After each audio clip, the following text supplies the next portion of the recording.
Another interesting challenge during this past year was the uh, failing health of my in-laws.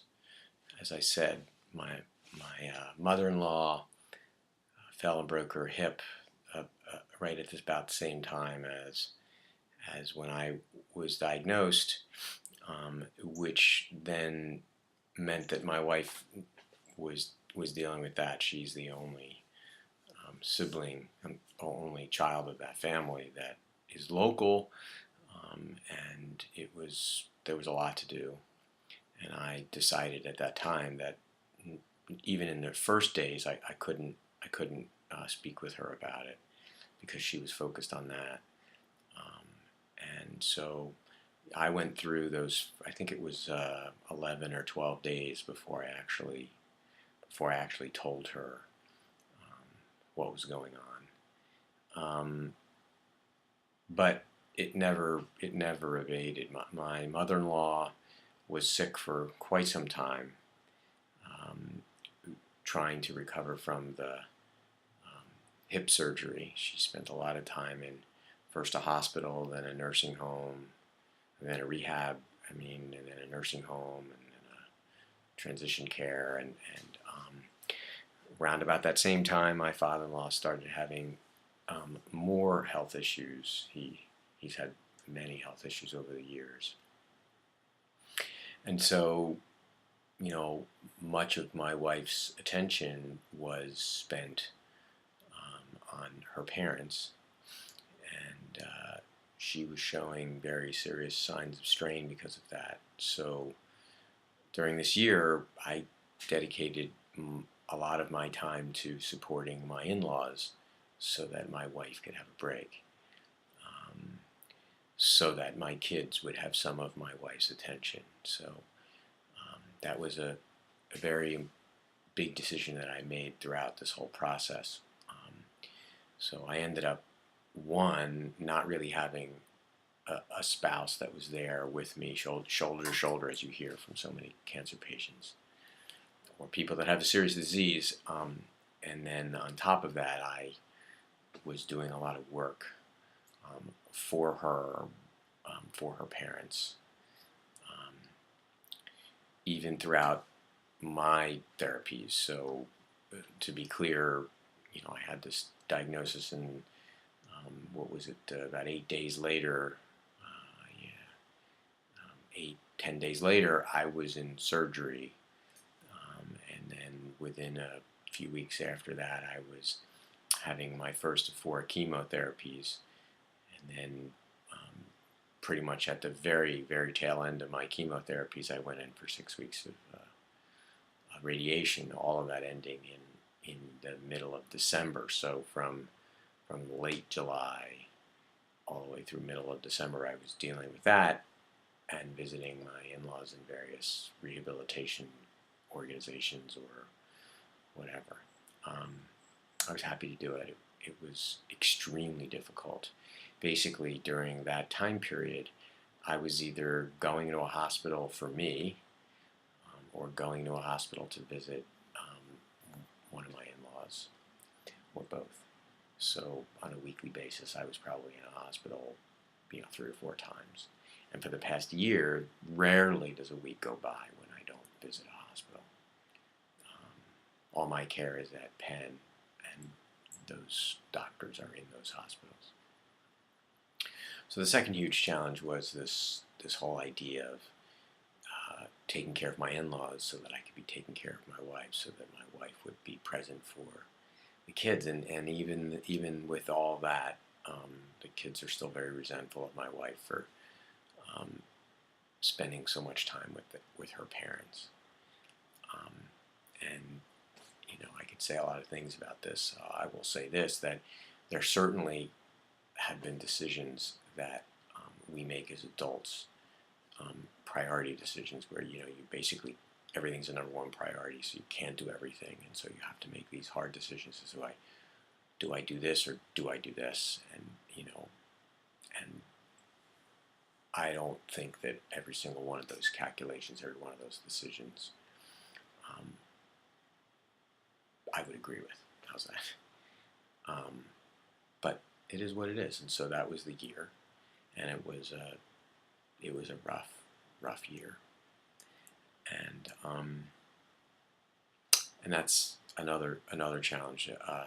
You know, other things have been tough. I mean, think about my poor youngest daughter who came home from camp a few days after I had my surgery to, this guy with a stupid thing on the top of his head, and the surgical tape on his neck, really clearly not moving around very well, and that was the first she heard of it. That had been really, really rough. When Emily, my eldest daughter, found out, she was amazing, and was working very hard to support me emotionally, and it was just fantastic. It's a little bit of a challenge. Was a little bit of a challenge for my younger daughter. The other thing is I worked very hard. Basically, let me just say that I forgot to mention that sort of throughout this whole process that my number one priority was always my kids. I really didn't care, don't care what happens to me in terms of the things that I have to deal with, as long as I can successfully deal with them and then lessen the impact on my children. I'm not kidding myself in thinking that there isn't an impact on my kids. There's probably a tremendous impact on my kids, but I try so very hard never to lessen the impact, and that's again a motivation to dealing with my in-laws. I mean, on top of the fact that I really wanted to take care of my in-laws as best as I could and visit them as much as I could and care for them as much as I could. But again, this is, the primary driver is, I've got kids and I care very deeply about them. And so I have the phrase where I don't bring cancer into the house. I would come back from a radiation treatment and I don't, no matter how lousy I felt, I'm like making dinner or doing whatever I need to do. And that was a big challenge. I added to the burden on myself because I just didn't, I just couldn't bear the thought of my wife having to spend all of her time with her parents. So I spent a lot of time with my in-laws so that my wife didn't have to do as much. She did amazing amounts, but she wouldn't have to do as much. And the idea being, if my kids aren't as impacted, then that's a great thing. The subject that I lost my train of thought.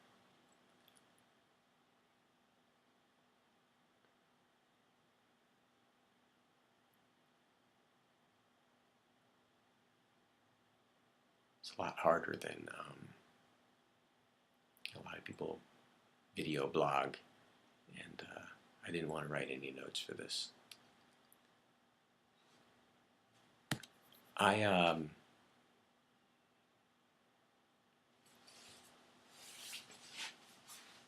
did a lot of my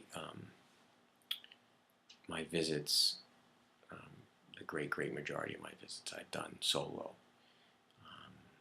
I've made all my doctor's appointments myself. I've coordinated my care myself over this past year, and I'm proud of being able to do that. It increases the burden, but I wouldn't want to wish an oncology waiting room on anybody. They are the worst place to be.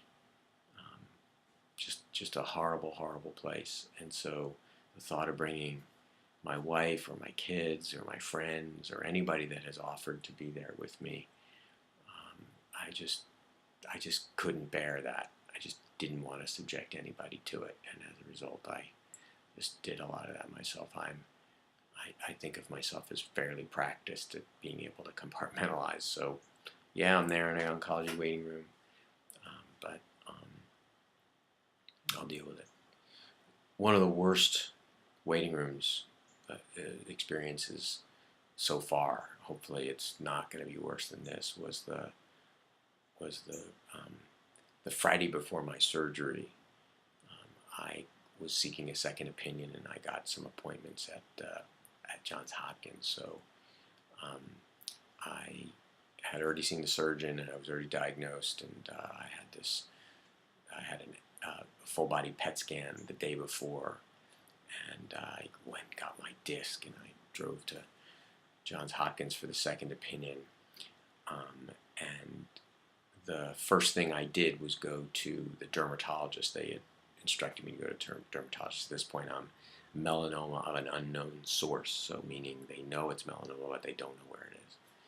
And so I'm now seeing this doctor at Johns Hopkins, and he's looking me over, and he's doing the same thing my surgeon was doing, poking around in my head and stuff.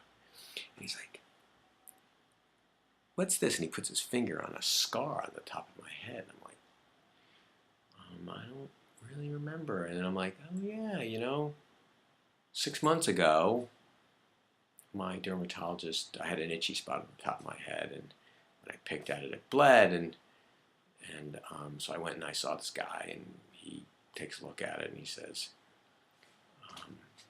well, it looks suspicious. Let me freeze it off. And then, after a month or whatever, he told me if it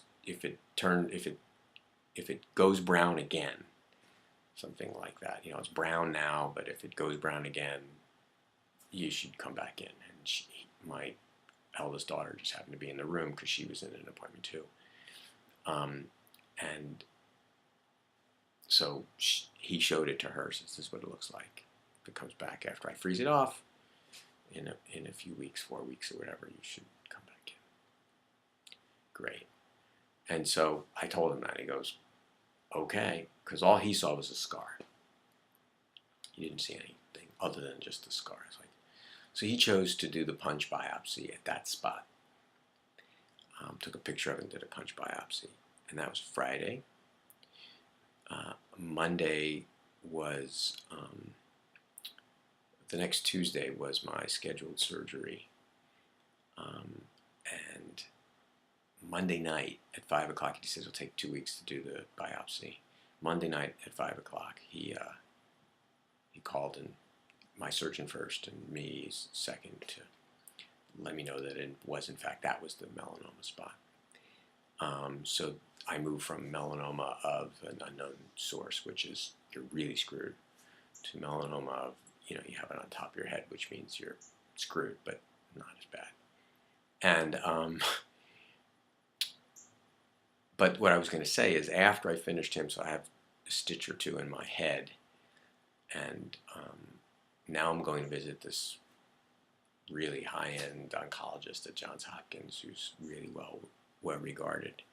And so I go to the waiting room at Johns Hopkins, and this place was like they commingle all different processes or all different stages. And so these people, like a third of whom are like walking dead. It is an amazing place, and it was huge. There must have been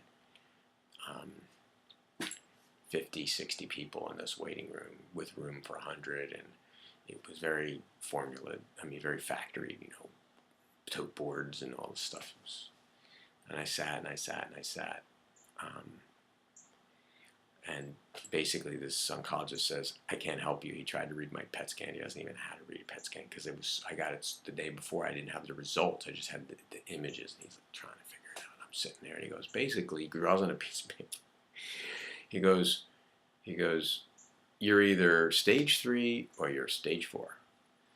And if you're stage 3, we would do this. And if you're stage 4, we would do this. And that's pretty much it. And since I don't know which it's which, I can't say what we would do. Have a nice life." And so I then hauled ass out of Baltimore to head back to Philly because I had an oncology appointment that afternoon. I didn't want to be late for it. It was my first visit with my current oncologist. But that was the oncology waiting room story. Pretty bad. The oncology waiting rooms in Penn are bad. they're not as bad as that one. But there's almost always somebody there that you look at and you just say, that person must have it a lot worse than me. And I consider myself amazingly lucky that to this point I'm in okay shape, and there are so many people that have it so much worse than I do. So that's what makes it a good year. I am recording this video in a very important place to me. This is my convalescing room. This is the sun porch in my house. It's unheated. And so in the summertime, I love it because it's nice and hot. I don't sit out in here in the wintertime because it's too cold, but I love it because it's fresh air, and that's one of the most important things to me, has always been for me, and now it's even more acute, which is this notion of having fresh air and being able to breathe and not have to be inside. I just don't want to be inside. The day I was released from the hospital was a pretty tough day, and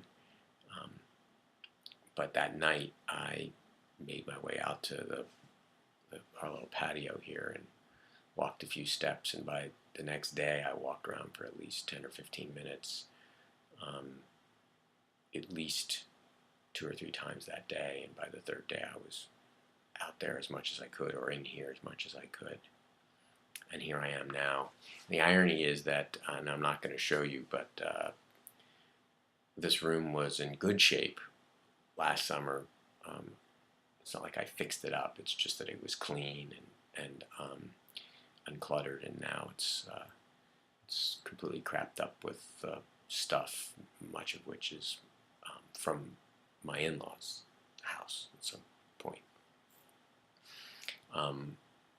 So I don't know whether that's ironic or not, but I mean, it's all this stuff is here, and